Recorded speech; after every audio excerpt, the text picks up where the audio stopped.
Come on, let's give God some praise in the place. Come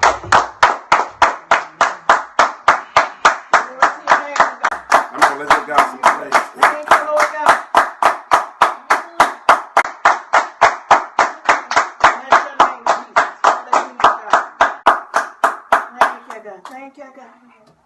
It's definitely one of those mornings where things try not to work, but we're going to make it happen. Amen, somebody. Amen. So I'm excited today. We're in this Memorial Day weekend, and people are just preparing and thinking about the things in their lives that they've lost. It's always difficult to embrace those things when you think about those situations and experiences that you've gone through when it comes down to loss, pain, and hurt in your life. But Memorial Day is more than just that. Memorial Day is a time where we also celebrate those who served us in the military, have made the ultimate sacrifice, which is their life, and in all that they do and all that we live through. So, if you have your scripture today, open up to Matthew 10, and we're going to be reading from verse 5 through 7. And we're going to talk today about a simple subject matter, and I'll share it with you once we get through it. We thank you for those who are on our internet radio broadcast. We also thank you for those who are on our Periscope broadcast, for those who are encountering with us and using our worship service this morning, and we share it with you. We're excited to have you a part of us in the midst of in all that we do. So, again, we just enjoy God, we thank God, and we thank God for the experiences today. Matthew chapter 10. Verse 5 says, "These 12 Jesus sent out with the following instructions.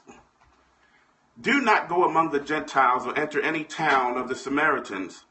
Go rather to the lost sheep of Israel. As you go, proclaim this message. The kingdom of heaven has come near."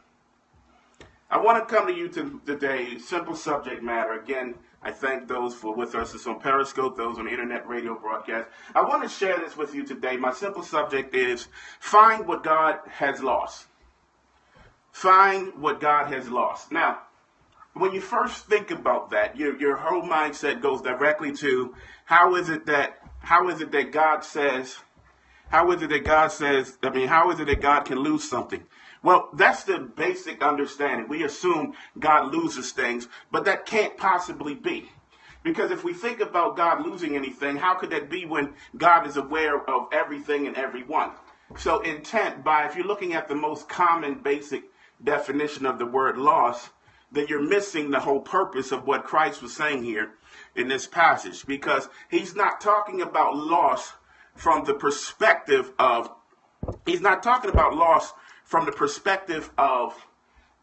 God losing something, or meaning, in other words, it was his intent or his fault. He's talking from the perspective of a mindset that may not locate or cannot find God or missing him in some particular way. So what's happening in this is when we realize this, and this passage we see that Christ was instructing the disciples as he sent them out. He said, go and get the lost sheep of Israel. So when I was hearing this in my prayers, and God was saying, find what God had lost, I was like, well, how does this make sense when it comes down to understanding this? How is it that we are to find what God has lost? What did God lose? What did God lose? And I think about it. I think about those who has God lost, but those who simply have not found their way. I never considered it to be a matter of it was God's fault, or something God's intent, or something of God's plan. More yet, I considered it from a perspective of, it wasn't that God lost them, it was a matter they lost their way. Do you understand me? It's not that God lost them, it's just that they lost their way. Because I shared with you last week and the week before that the chosen have no choice. So when God chooses you, he gives you a direction and a pathway to go, but you have to make a decision whether to go that way or not. So it's really a matter of, when we're saying find what God has lost, it doesn't mean that God lost them. In other words, he set his keys down and can't remember where they were. It is a matter of loss from the perspective of those who have been given the choice but chooses not to follow that pathway. So now they have become lost in their understanding, lost in their perception. There's a lot of people on Periscope right now is seeing that because there's the first few people that come in are saying that God is not real, God is dead, or Satan is king. They're saying these things not because they have a better understanding, but because they're lost in their comprehension and perception. They don't understand it, so they would rather come in and proclaim something that they cannot prove or is not factual.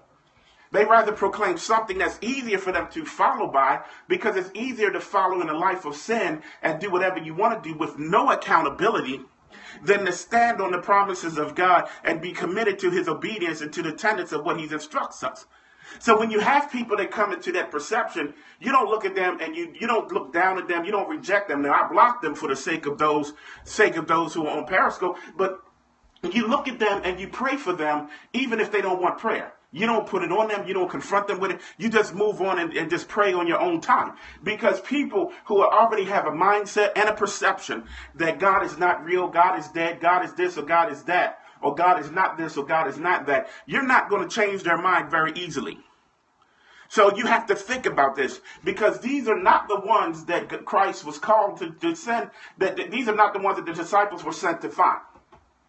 If you look at it historically, what Christ was talking about was to find the Jews. How do we know? Because he says, go to the lost tribe of Israel, the lost sheep of Israel. So there's a contradiction in terms of what Christ is saying here.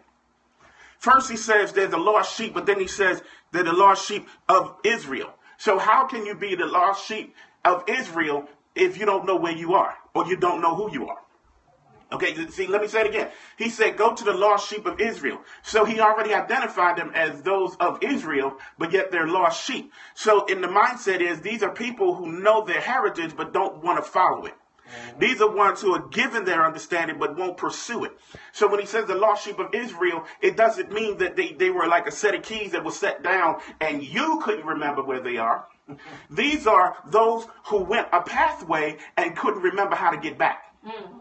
You understand? So it wasn't that you lost them, they lost direction. It wasn't that you surrendered them or gave them up or couldn't find your way to them. They couldn't find their way to God. They couldn't find their way back to you. So it's not even the prodigal son. The prodigal son even knew how to get home. But the lost sheep of Israel didn't know how to get home. For some reason in their life, it could have been shame, it could have been fear, it could have been depression, it could have been guilt. There could have been many, many reasons why they could not find their way back home. What we just know by scripture, that they could not find their way. So now what God had to do was, in order to get the lost back, those that he lost, he had to send someone to find them. You understand? He had to send out a search party to locate those, but not to locate them in a manner of they're lost in the woods, but to locate them and to remind them of who they are.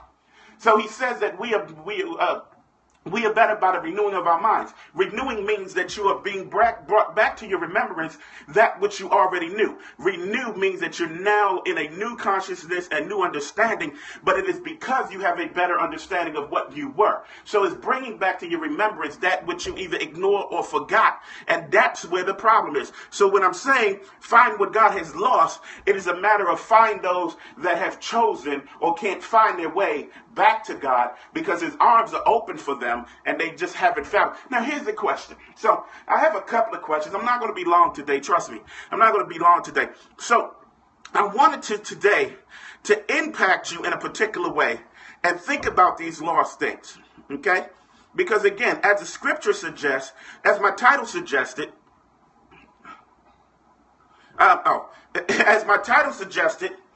we should find what God has lost. As the scripture suggests, we are to go to the lost sheep of Israel. So the question here is, why are they lost? And if they are lost, then where are they supposed to be? If they are lost, why are they lost? And then if they are lost, where are they supposed to be? Because the thing about it is, if they don't know where they're supposed to be, then how could they ever find their way back? If they don't know where they're supposed to be, how will they ever know where they're going? So there's a couple of things I was thinking about when I was even looking at the definition of lost and looking at this to elaborate on it. The first thing I recognized was this. When he was saying, find what God had lost, he's saying first, find those who can't find their way. So when Christ sent out the disciples, he wasn't sending them out to people that were, some that were immediately rejecting or turning it down. He was sending them to those that may not even recognize that they were called or that they had an assignment or they were chosen. So he said, find those who can't find their way. As we say commonly, have lost their way. So by definition, lost is defined as is unable to find one's way or not knowing one's whereabouts. That's one of the basic definitions of lost. You know, you have a child in the woods. When you go into the park, the child walks off and wanders into the woods, and then they get lost. Why? Because they're in surroundings that are unfamiliar to them, and they don't know how to return back to what is familiar to them, simply because where they are is an environment that they've never been in before, and they wandered into it, which meant that they wandered off of the path that they should have stayed on. If you notice, when you do hiking or you go walking through the woods, what you discover is they always have a pathway clear cut with signs and indicators of staying on the path. At the moment that you dredge off of the path and move somewhere else, what you will find is that there is no signs or indicators of where you are, nor are there signs or indicators of how to get back to the path. So when we're talking about the lost here, we're talking about those who have waned off of the path, made a decision to go some way other than what they should have, which has now caused them to no longer have indicators that would secure them a way back. And now they have to navigate or try to figure out where they are and get where they are. Because one thing you have to realize in the woods, at some point in time, everything looks the same. And once everything starts looking the same, you are officially lost.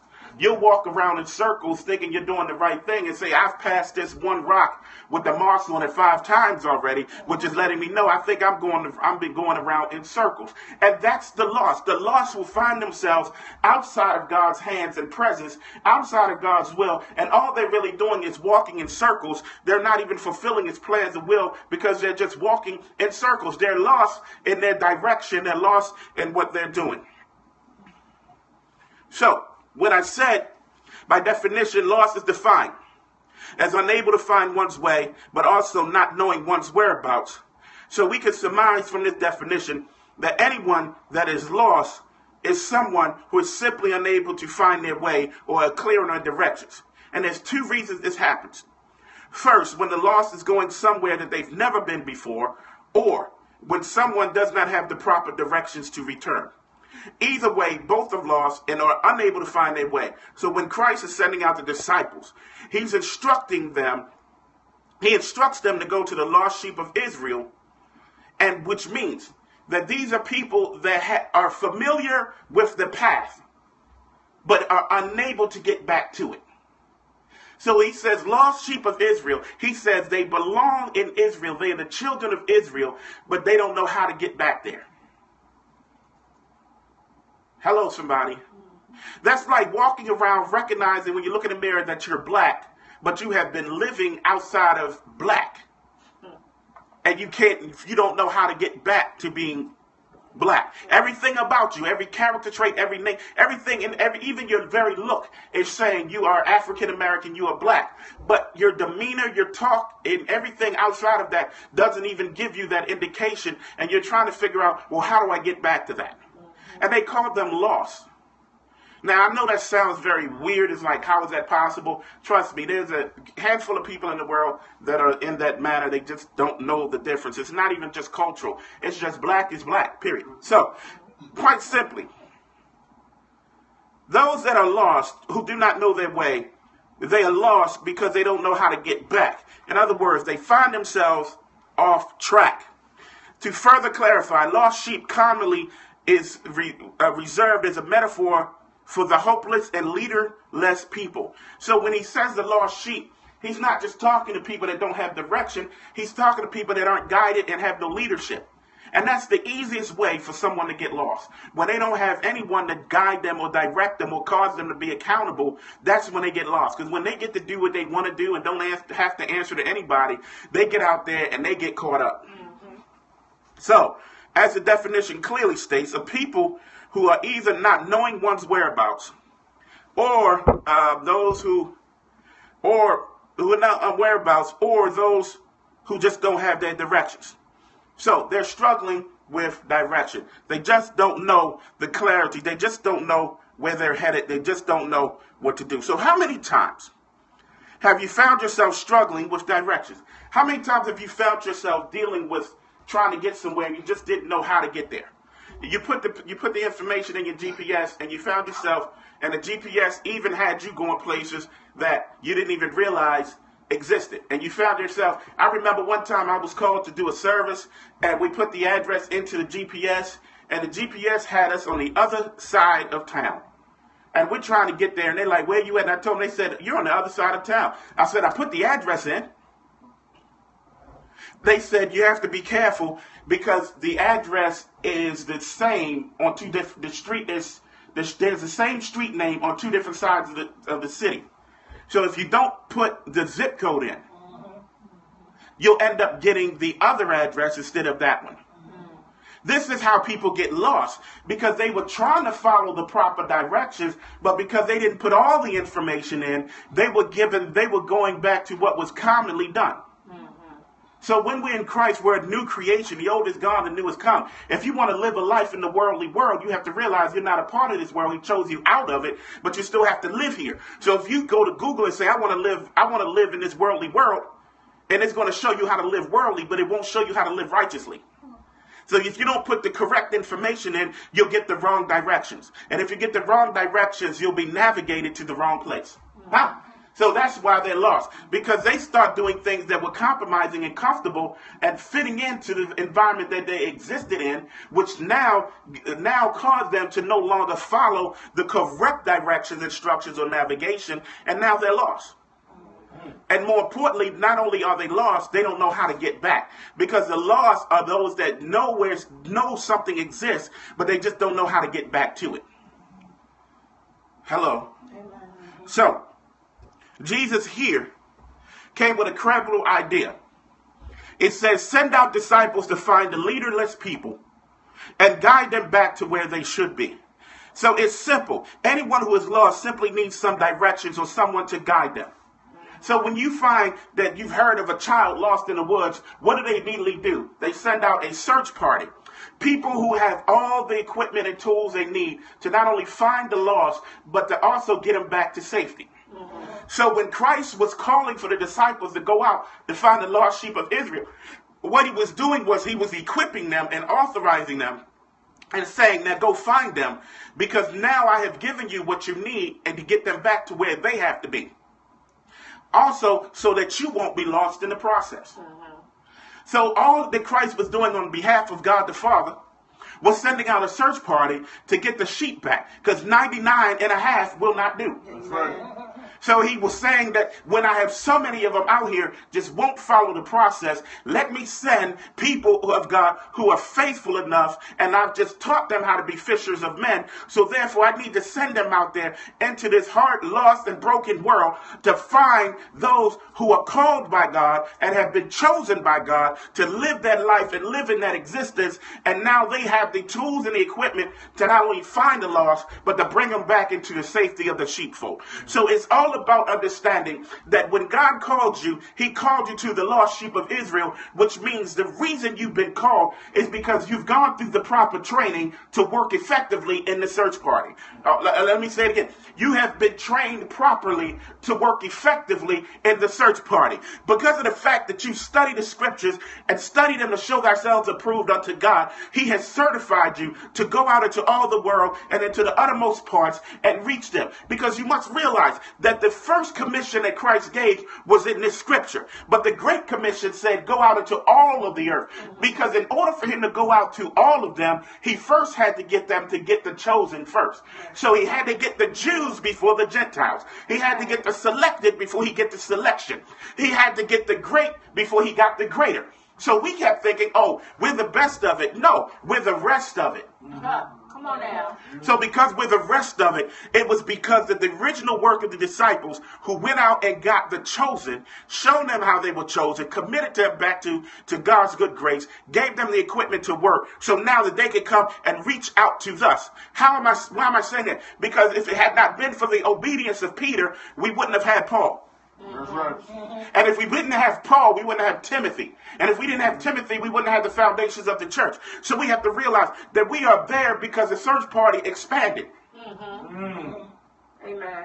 We are here now because the search party improved. Because now they realize the best way to reach and find the lost. And now they have applied it over generations and over history and over millenniums so that we now know the best way to reach the lost and we don't have to reinvent the wheel.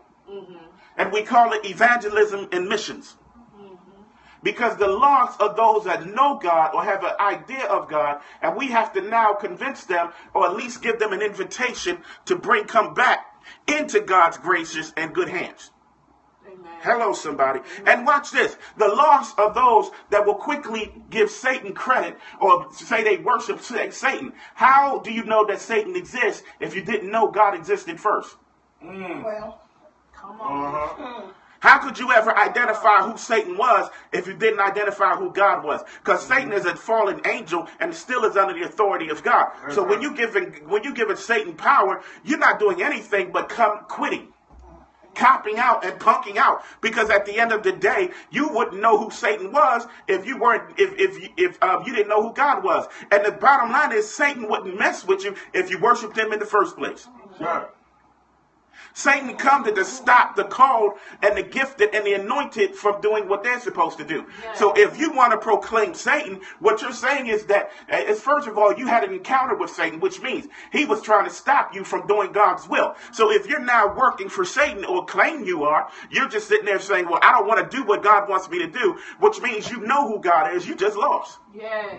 So let me get my pack, let me get my flashlight, let me get my maps, let me get my radio so I can stay in touch with God in the process, and let me sit down and find you where you are and show you how to get back to where you should be so that you can stop giving glory to the lions, tigers, and bears in the woods and come back into civilization and function effectively, because God has not called you to worship Satan. He's called you to worship God. That's why I don't pay attention to those that like to say negative things on Periscope, because they're not impressing me or affecting me. They're just doing that because they don't want to deal with the fact of hearing God. But here's the amazing thing. Those that would rather not hear God are the first ones to tune in when someone's talking about God. Yeah. The first ones that will speak up against God are the first ones that will chime in on your broadcast about God. Yeah. So if you don't want to deal with God, why do you keep coming on a God-based broadcast? Yeah. If you don't want to deal with God, why are you listening to the radio broadcast? Yeah. If you don't want to deal with God, why are you coming to the church and trying to condemn them?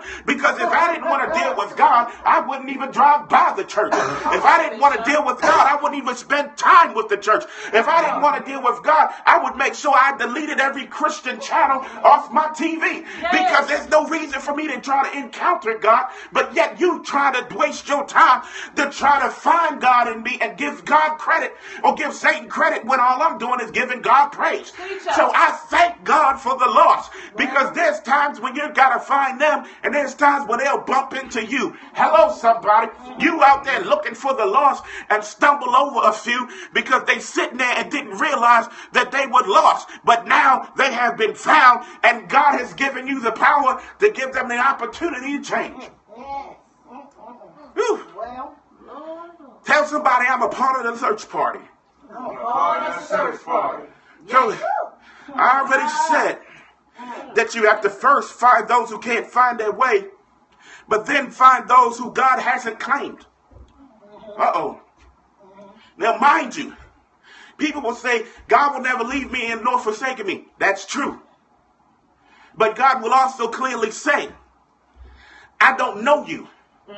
And the reason he says that is because you have gone so far against him, rejected him, and denied him that he has to take his hand away so you can live that way in order to discover the best way.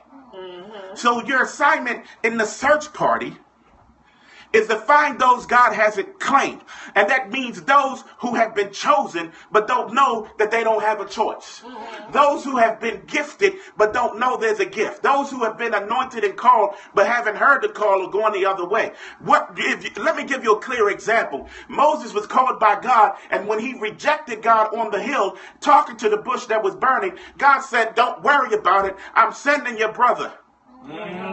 He is already on his way to come get you. In other words, you may not agree with the bush, but you will definitely listen to your brother.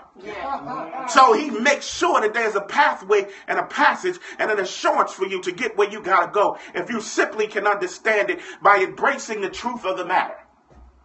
So the claim, those that he hasn't claimed, aren't those that he's rejected. It's just those that he hasn't put a label on yet. Glory. So now, so I started thinking about something. Why doesn't God just simply show them the way? That makes sense to me. You know they lost. Give them a burning bush. Make things that way. Send them a check. Do something. Give them an indication to come. Why won't you just do it that way? Here's the reason. Because there has to be a cause and effect for our purpose to exist. We have to have a reason for what we're doing. You can look in Acts. The only reason the deacons were ever created was because there was a need for them. So the reason the disciples was created because there was a need for them. He created disciples in order to train them up to find the lost sheep. Not to build churches and the preachers spend and pay a lot of money on a Bentley, but to find the lost. So he's given them power. In other words, if there were no lost, there would be no reason for a search party. Right. If they were not lost, there would be no reason for someone to find them. If you didn't lose your keys, there would be no reason for people to come and find the keys. Right. So at the end of the day, God is saying, I'm giving you the keys to the kingdom. Don't lose them. Yeah. And that means that he's giving you the power. He's encouraging you. He's equipping you to not only walk in his righteousness, but to be a follower of his faith and of his will. And Christ said that I'm sending you to the lost sheep. Don't go through Samaria, but you don't have to talk to them unless they confront you and ask you. But your focus is dealing with the Jews, and then we'll get the Gentiles. So the reality is, you wouldn't have anything to do in the kingdom if there wasn't something or a need of God to happen. So although God could easily just with one fell swoop change the minds and hearts of everyone here, but he wants them to be reinforced by seeing the good works and the example that you have become by being a light in a darkened place. I remember as we were sharing yesterday, the man of God said that there was a missionary, and on his gravesite, they put the words that he said, "Where I went, there was no light. But when I finished, there was no darkness." My God. And that meant that what happens is your assignment in the beginning is to go where there are lost. But by the time you finish, they all should be found. Oh, let me say it again. Wow. Your assignment is to grow up to find the lost. But your assignment is completed when there's no one else for you to find. My God, from God. That's why I said find what God has lost. Because he has allowed them to be lost so you can find them. So you have a purpose in your life and an existence in your life. So if you move in that direction, in that pathway, you will soon discover that once you find all that you have found, you can say, my work is done. I am finished. And God will say, come, my good and faithful servant. You ain't served until you can record the loss. You got to give a record of who you found in the process. It's not about saving. It's about finding. It's not how many came to the altar. It's about how many you went and found in the woods. It's not about how many showed up at your church. It's about how many lives that were impacted by your good example and the graces that God has given to you. So at the end of the day, you started trying to find them. But you give God praise when you finish. Because you can say, God, I don't know who else I'm to find. I think I found all the loss you had for me. Is there another? And if he says no, well, get ready because you're going home. Good God from Zion. So it's about finding the lost. Tell somebody, find what God has lost. God. See, that's the problem. What he's done here. Let me say this. It's all about a greater plan. One found while the other to locate. That's the purpose of the search party. One that's found while other to locate. Better yet, both participating in the discovery process. Watch this. The search party fulfills its purpose once it discovers the lost, and the lost is redeemed once it has been discovered. Which means both parts of this duality cannot occur if both parties aren't involved in the discovery. One needs to be discovered and one needs to discover. And this discovery occurs at the very moment that the lost is found and the search party finds them. Are y'all with me? So at that very moment that you can reach out your hand to the lost and say, come with me, you have now established a discovery. So God has set you up to be discoverers. We are assigned to discover the lost on his behalf and prepare them for greater. Moses didn't know his full value until he returned to Egypt, freed the lost, and guided them to a place where they could be found. It was not for Moses' patience and persistence, the people of Israel would have never been claimed. So he had to learn how to be a discoverer by realizing that he had the ability, the patience to get them where they had to go. But he also could not do that until he got to a place of discovering them. So you may have the ideas to get someone out of this situation, but if you can't find the one that needs your information, then you are just somebody that's searching but don't know what you're searching for. So therefore, once you and see, some discoveries are not accidental, they're intentional. So when you're looking for something and you discover what you're looking for, you have reached your accomplishment and your assignment. Now, therefore, you must move on from there. Take what you discovered and build upon it. People did not discover the true ability of God, of Christ, until he told Lazarus to come out of the grave. And when Lazarus walked with him, they looked and people came to see because they discovered something about Christ that they really didn't know before, that he had the ability to control life over death. When God reveals himself in you, it is a new discovery, not for you, but for the people around you. And once they discover this about you, they start to gravitate to you more because they say, here's something I didn't see before. And that's when the lost comes finding you, because they start realizing, wait a minute, hold up, let me stop. I see something I didn't know before. I just discovered something about them, and it was what I've been searching for. Yes.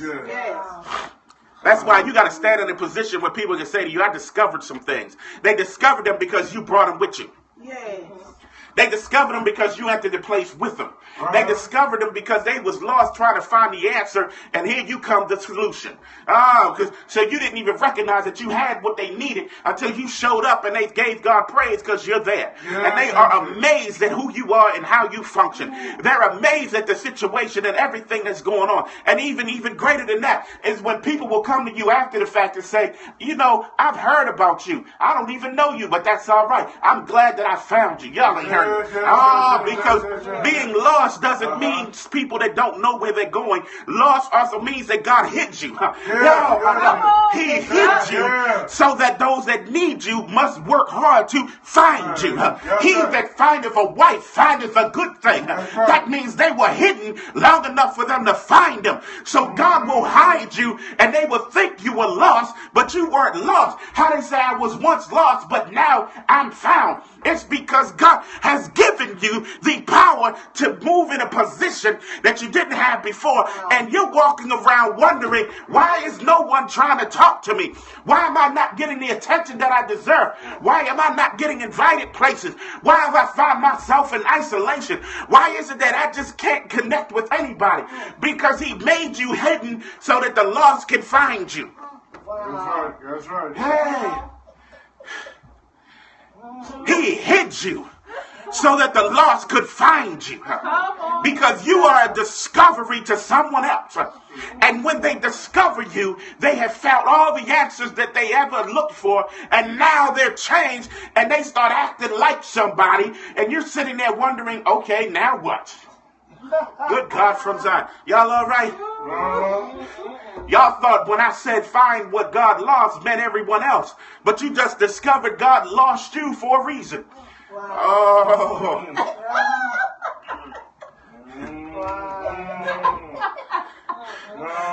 was so busy thinking about lost was meaning somebody that couldn't remember where they go. But if you really realize it, lost always also means letting it go. So he lets you go to your own will and devices because he knows you have the ability to function effectively without him, and you can walk that pathway. See, in the sheepfold, you got two types of sheep. Ones that are in the back that keep getting hit with the rod and the staff because they don't know where they're going. And then you got the ones up front that know exactly where to go, and they don't have to worry about them too much. So what they do is they let them go up front because they're willing to engage the lost in order to protect the lost. Oh, I went there. They're willing to engage the lost, LOSS, are the ones up front who know where they're going. In order to embrace the lost in the back. Find what God has lost. Discover your true potential. When you engage yourself in a situation that is equipping you beyond the words and will that God has established for your life. Because when you embrace it and when you start functioning effectively and you start realizing that God has called you for such a time as this, the lost sheep of Israel will start coming back to you and you start trying to deal with them. That's why you struggled in your own skin, because you're trying to you think that you're sitting there thinking that you need the help when God says you are in position to help others and I need you to help them while I'm helping you. Yes. Because it's a sacrifice for the search party. The search party is out there in the woods, hungry, tired, and cold, just like the lost. But the difference is the lost is sitting in one place because they don't know where to go. And the search party is trying to find them so they both can go back to normalcy. Wow. So if you thought that your assignment was to sit up in the church and look pretty, God called you to the uttermost parts. And even in Acts, he says, go out into Judea. He goes out into Judea and Samaria in the uttermost parts. He called them to Jerusalem first, and then he sent them beyond there. You can't do nothing until you go through Jerusalem. You can't do nothing until you get the foundation first. You got to be trained before you can go out. Yes, that's it. Nothing worse than a lost person in a search party, and they get lost too. Yeah. My God. Woo. You're like, well, what was you out there for in the first place? Yeah. Did you go through the training? No. Well, why was you out there? I just wanted to help. Well, you want to help? Go to class. That's right. Learn how to do this, then you can come out and help us. Because I don't need you out here trying to find somebody in your own way, and then you get lost. Yeah. There's training to this. There's equipping to this. There's preparation for this. Because we have to be in that place. We got to get into that position. We got to walk effectively. We got to live that righteous life. We can't just sit back and be uncalled and uncharacteristically in that position. We got to walk it out. And when we walk it out and we can stand on his promises, there we shall find the victory of his word. Tell somebody, find what God has lost. Find what God has lost. And at the end of the day, I said, first, find those that can't find their way. Then I said, find those that God hasn't claimed. Yeah, I'm going to finish with this one. Find those that can live beyond the bondage. Find those that can live beyond the bondage. Listen, here's the key about being lost. Being lost is because now they have been mentally programmed to do something that contradicts who their very nature is. That means they've been shackled and been bound. When God freed the people of Israel from Egypt, they were free. But they went into the wilderness living bound. They went into the wilderness living bound. They went into the wilderness living in bondage because they could not understand the difference. They could not understand the difference between what God had called for them and who they were. They could not understand the difference. So they're in the wilderness and they're free but bound. And the reason that that group did not get into the promised land is because they couldn't live beyond the bondage. They couldn't live beyond, because for so long they had been depraved. And by definition, depraved is a part of the definition for loss. It is obscured or overlooked during a process or an activity. For years, they had been overlooked. For years, they were just there as common workers. For years, they were just there as commodity and property. For years, they had lived this way in this capacity. For years, people had just ignored them. They were the butler. They were the waiter. They were the slave standing there at the table holding a bowl of soup when they could have easily set it on the table for them to pick up. But they'd rather him sit there and hold it, looking like a garden gnome in the house. They had been depraved. So because of that, when they were now free, they don't know how to function. Tell them they're free, but they go right back to the table and they pick up the bowl and stand there because that's all they know. You open the door, say you're free, go on your way, but they go back in the house, into the shed, into the shack, and wherever it is because they don't know anything else. So what God has done is he's called you to be that underground railroad. He's called you to be those people to say, listen, I know you don't think you're free, but you're free, and you got to pull them out of their situation and then change their mind. That's what a search party does, is tell them, listen, you okay, it's going to be okay. Because they love, when they see that cross, see, that's the thing. When they see that cross on your shirt from the Red Cross, they know that they're all right. Yes. They know that they're safe. They know that they're protected. When they see that Red Cross on your outfit, they know that you're there for medical assistance and you're there to get them out of their situation. They're not going to go with just anybody because they just want to be free. And they're like, if I don't see the helicopter, if I don't see the red and blue lights, if I don't hear something that gives me indication that you are a medical assistance, I'm not going. So he's called you to those who are bound and show them how to be unbound. And that sometimes that means you're going to have to show them the wounds on your wrist from the shackles you used to wear. And reveal to them and said, look, I understood that I have been emancipated. And because of that, now I can live free. And you can live the same. You just have to believe it. That is the loss. That's the other loss. The bound who caught up, who didn't realize that they could do more. And now that they're in a position to do more, they can live more effectively and they can function more effectively. It is time to stand up and be a part of that party, that search party, and help those who are lost, because God has assigned us to help the lost. Not feel sorry for the lost, but to help the lost. See, there's a difference. When you feel sorry for them, you pity them. When you pity them, you ain't helping them. Yes. It is time to embrace. It's time to make those changes. It's a time to find what God has lost, because some are lost because of choice. Others are lost because God hid them. And he's done it because them being lost is a part of your greater purpose.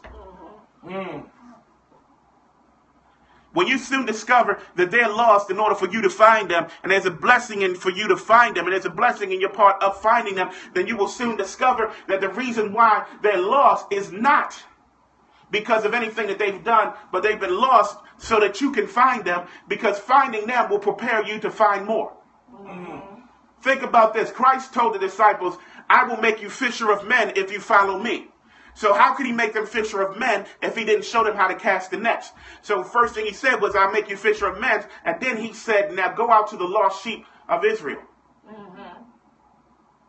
And only find them. So they would go in Samaria and try to find the lost sheep of Israel in Samaria. That's the crazy thing. They would go into Samaria to find the lost sheep of Israel. That's how distinct and how critical it is to make those changes and to seek the lost. Because he will send you in a place full of those who don't believe to find that one that will. So my question is, why we keep trying to find the lost sheep in the sheepfold? I'm sorry, did I say that? We keep trying to find the lost sheep in the church. You need to find the lost sheep in the streets. You need to find the lost sheep in the community. Don't stand outside the church doors on a Sunday morning and go inside and say, are you saved? Are you saved? No. Go outside the church. Because if they're inside the church during that time, then there's a whole bunch of people who are not. So start knocking on doors. I'm just giving a suggestion. I mean, sometimes you just want to knock on the door. Go to the football stadium and go to the tailgaters and say, did you go to 8 o'clock service? No, I've been out here all night. Do you go to church? Well, no. Okay, well, let's have church here.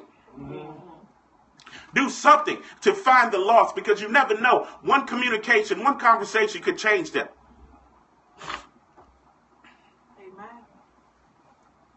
One conversation could change them. One conversation could move them. One conversation could get them to a greater place if you simply understood it and embraced it and respected it and realized that there's more that God has for you if you understood it. Amen. Tell somebody. Find what God has lost. Find what God has lost. Find what God has lost. Everybody standing on your feet. Again, we thank you for those who have chimed in and those who have a part of our viewing family and community. We appreciate you. We thank time for you. But again, we must move on. We will be back with you again next Sunday. We appreciate you. We thank God for you. For those in our Periscope community, we're here every Monday through Friday at 11:30 a.m. But for those who in our radio broadcast, we'll be here on every Sunday, and we look forward to you being a part of us. God bless you all. Take care.